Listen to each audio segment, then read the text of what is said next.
सुगस Adani total gas limited ने आज अपने क्वार्टर वन के नंबर्स अनाउंस कर दिए हैं। किस किस सेगमेंट में और किस सेक्टर में कंपनी ने क्या परफॉर्मेंस दिए, ये सब चीजें यहां पर देखेंगे। साथ में आज के दिन की पोजीशन क्या रही, क्योंकि आज भी स्टॉक में छोटा सा फॉल देखने को मिला है।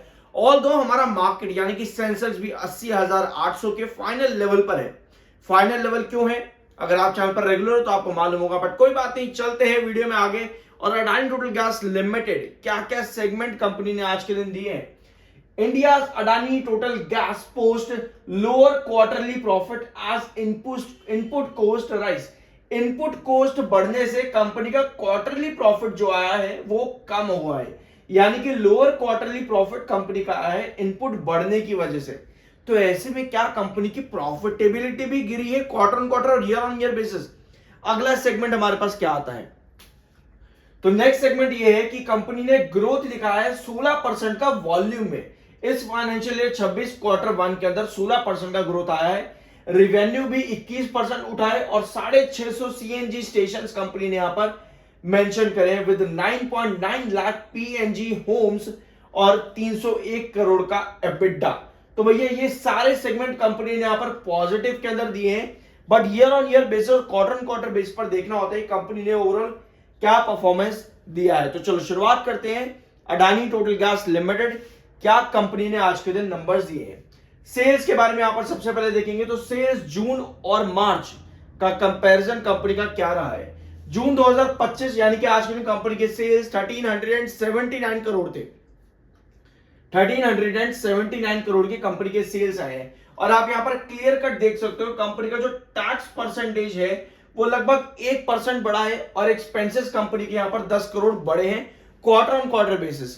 अब इतना बड़ा जंप नहीं है एक्सपेंसेस के अंदर, बट स्टिल छोटा सा जंप आया है। बट अच्छी चीज ये है कि सेल्स यहां पर रेवेन्यू कंपनी के बड़े हैं क्वार्टर ऑन क्वार्टर बेसिस और ईयर ऑन ईयर बेसिस पर भी अच्छा जंप कंपनी ने यहां पर लिया है सेल्स रेवेन्यू में। अगर यहां पर कंपेयर करें तो लगभग आपको 34 और 234 करोड़ के आसपास का जंप नजर आएगा कंपनी के सेल्स रेवेन्यू में ईयर ऑन ईयर बेसिस पर, और क्वार्टर ऑन क्वार्टर बेसिस पर भी लगभग 38 करोड़ के आसपास का जंप है कंपनी के सेल्स रेवेन्यू में। ठीक है, अब आते हैं कंपनी के ओपीएम परसेंटेज। तो ओपीएम परसेंटेज 21% आया है, जो कि पिछले क्वार्टर में 20 था और ईयर ऑन ईयर बेसिस पर लगभग 5% की कमी आई है कंपनी के ओपीएम परसेंटेज में, यानी कि एक्सपेंसेस इस बार कंपनी के ज्यादा हाई रहे हैं कहीं ना कहीं। नेक्स्ट सेगमेंट आएगा हमारा other income. Other income company की 10 करोड़ या 8 करोड़ के आसपास ही रहती है, तो इस बार 12 करोड़ कंपनी का अदर इनकम से आया है। पिछले क्वार्टर में 14 करोड़ था और ईयर ऑन ईयर बेस पर कंपनी का अदर इनकम 3 करोड़ से यहां पे इंक्रीज हुई है। इंटरेस्ट और डेप्रिसिएशन भी कंपनी का कमी कुछ ज्यादा नहीं है। टैक्स परसेंटेज इस बार कंपनी का 26% है, जो कि बहुत डिसेंट है। कंपनी इसीलिए ही टैक्स परसेंटेज के पास यहां पर देखने को मिलती है। नेट प्रॉफिट्स, तो भैया नेट प्रॉफिट्स अब मेजर चीज यहां पर रहेगी, क्योंकि कंपनी की सेल्स बढ़ी है बोथ क्वार्टर ऑन क्वार्टर और ईयर ऑन ईयर बेसिस पे। तो सेल्स बढ़ने के बाद में कंपनी के जो नेट प्रॉफिट होता है क्वार्टर ऑन क्वार्टर बेसिस पे 10 करोड़ का जंप है। 165 करोड़ का कंपनी का नेट प्रॉफिट इस क्वार्टर में आया है और मार्च में यही प्रॉफिट आपका 155 करोड़ था, यानी कि क्वार्टर ऑन क्वार्टर बेस पर 10 करोड़ का इंक्रीज है। लेकिन यहां पे आपको नजर आएगा कि कंपनी का प्रॉफिट जो ईयर ऑन ईयर बेसिस पर है भैया वो गिरा है, डिस्पाइट इसके ही कंपनी का सेल्स रेवेन्यू में अच्छा खासा जंप था ईयर ऑन ईयर बेसिस पर। तो क्या ये जो डाउनफॉल यहां पे आया है ये ओपीएम परसेंटेज की वजह से आया। अभी हमने देखा वीडियो की स्टार्टिंग में कि कंपनी का इनपुट कॉस्ट जो है वो बढ़ी है, तो यहां पर कंपनी की आपको ओपीएम परसेंटेज भी घटता देखने को मिला ईयर ऑन ईयर बेसिस पर। तो 5% का जो गैप यहां पर आया है ओपीएम में, यानी कि एक्सपेंसेस जो आपके कंपनी के इंक्रीज हुए, कहीं ना कहीं वो डिफरेंस आपको year on year basis profit पर भी नजर आ रहा है, क्योंकि कंपनी के profit year on year basis पर लगभग 7 करोड़ यहां पर ड्रॉप हुए हैं। 7 करोड़ का ड्रॉप है कंपनी का प्रॉफिट्स में year on year basis, versus quarter on quarter base पर ये जंप 10 करोड़ का कंपनी का आया है। तो अगर हम ओवरऑल यहां पर कंपनी के नंबर्स देखें तो मेरे अकॉर्डिंग यार अच्छे नंबर कंपनी ने दिए हैं, बस एक ही सेगमेंट में आकर के कंपनी ने मात खाई है, क्योंकि एक्सपेंसेस कंपनी के बढ़े।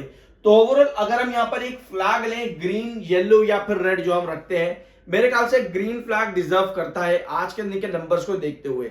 अब आगे क्या पोजीशन देखने को मिलती है वो पता चलेगा इसके टेक्निकल बेसिस पर, क्योंकि 47.9 का एमएफआई है और 37.5 का आपका आरएसआई। न्यूट्रल टेक्निकल्स है, यूजुअली इन टेक्निकल्स पर हमें अच्छी खासी रिकवरी देखती है, बट अडानी टोटल गैस पिछले लगभग एक साल में इंट्राडे स्टॉक ज्यादा रहा है रादर देन लॉन्ग टर्म या फिर शॉर्ट टर्म।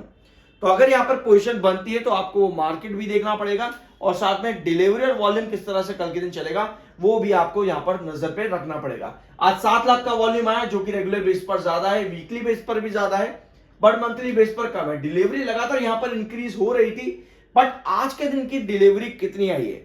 सो आज आपके पास सिर्फ 22.69% की डिलीवरी है जो कि आपकी यस रेगुलर बेसिस पर कम है, वीकली बेस पर भी कम है और मंथली बेस पर नॉर्मल आ चुकी है। तो आज की दिन आपका वॉल्यूम बढ़ा है वीकली और रेगुलर बेसिस पर, बट डिलीवरी में ड्रॉप है, यानी कहीं ना कहीं आज भी स्टॉक सेल साइड पर ज्यादा देखने को मिला है। आपको क्या ओपिनियन है कमेंट बॉक्स में जरूर बताना। ये कंपनी के नंबर्स आपको कैसे लगे? यहाँ पे एक येलो फ्लैग मिलना चाहिए, ग्रीन फ्लैग या पर रेड फ्लैग मिलना चाहिए कंपनी के नंबर्स को आज के दिन देखते हुए? कमेंट बॉक्स में अपना ओपिनियन जरूर शेयर करना। आई होप कि ये वीडियो आपको पसंद आएगा। मिलता है अगले वीडियो में।